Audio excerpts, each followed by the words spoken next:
Flay Bloodraven Allster. The Untold History. Born in 3003, and the eldest child of the then de facto rulers of Heliod, Flay's lineage traces back to Mikhail Turtran, the traitor, who returned to the inner sphere leaving behind a pregnant outsider in this world decades before. Trained from youth by Ryu Mastiff Montgomery, Flay shown affinity with her family's ancient BJ1 blackjack. During those days, she developed a deep childhood friendship with the chief BattleTech son, with whom she spent most of her free time. On her 16th birthday, betrayal was cast aiming the destruction of the Turtran's descendants. Barely escaping alive piloting the ancestral mech, she swore death upon the bastards who killed the ones she held dear. Spending the remaining resources at her disposal, she became a Solaris gladiator, where she received the nickname Bloodraven due to her red hair and her remorseless fighting style. Despite a promising name, Flay's quest for revenge, what she achieved, cost her the chance in the arena. Without a home, a meaning, or even money, she was lost when her old teacher, Ryu, appeared with a job offer. She would be his wingman on the coronation day of the Lady Urano. As the veteran suspected, a coup was in motion. Flay fought fearlessly, but when the sabotage finally crippled the Blackjack's engine, she was forced to eject. Rescued by what remained of the Markham's marauders, after ejecting during Santiago Espinosa's coup for the throne of the Oregon Coalition, Flay Bloodraven Allster would take the opportunity to escape with the mercenaries. Initially working to pay the travel, her natural leadership skills would put her into the commander role in less than 3 years. With the company still facing financial problems due to the emergency departure from the last Allied space, and the lack of trustful employers, she would convince Exo Darius Oliveira to look for jobs outside the Mercenary Review Board.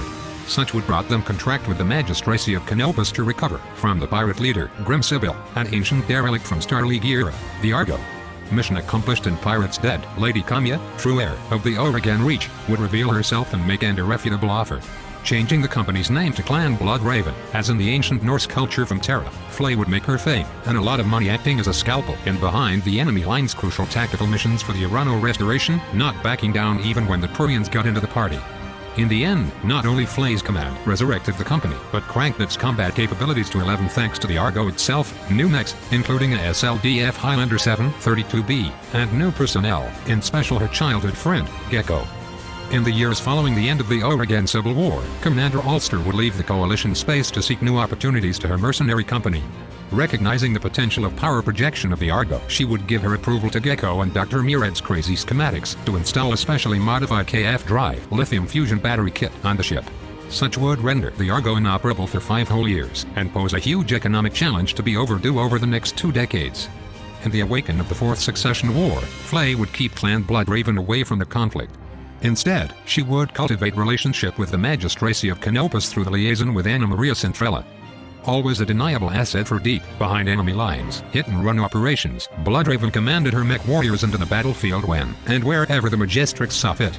From retreat support during the Andurian crisis, to the repel of the reprisal raid of 3035, from the Pirates' war alongside Avanti's Angels, to Magistrix Emma's rescue in 3061 on Detroit, and even as MIM's intelligence-gathering agents when needed, Commander Allster sowed her alliance with the Magistracy through reliability. Please don't be just a forgettable player as long as the money were flowing in the right direction. This is, until April 11th, 3071, when everything would change forever. Setting course to the Magistracy immediately after news about the word of Blade attack to the capital arrived, the Argo would cross paths with the Ramillies raiders, allowing them to prepare a coordinated rescue.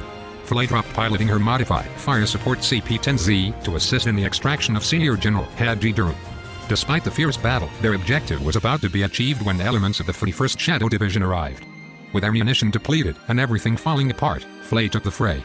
DFing a Malicant at pulp before he could finish her wing archer, Bloodraven took the Archangel into a melee dance while shouting orders to retreat with her.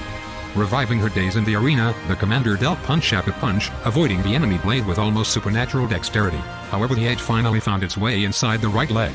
Mobility busted, Flay deliberately lit an opening, inviting the adversary to another strike.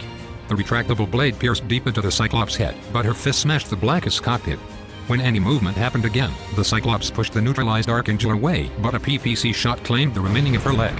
The last view from the departing Leopard, before the hangar doors closed shut, was of a Prita aiming its weapon at point-blank range to Bloodraven's seat.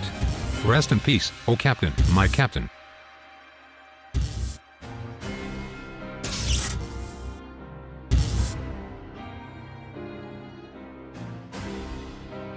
In the years after the fall of the Blackists, a new myth began to grow in the imaginary of the periphery.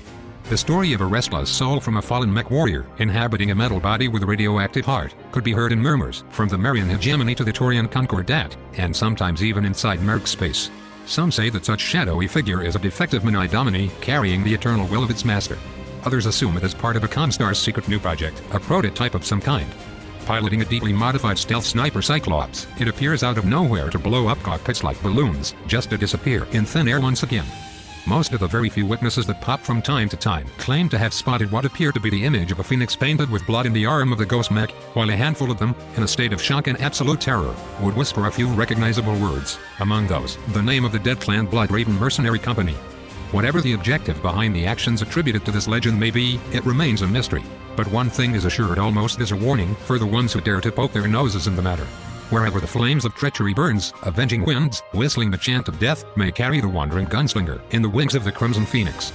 Subscribe for more videos like this. Bye for now.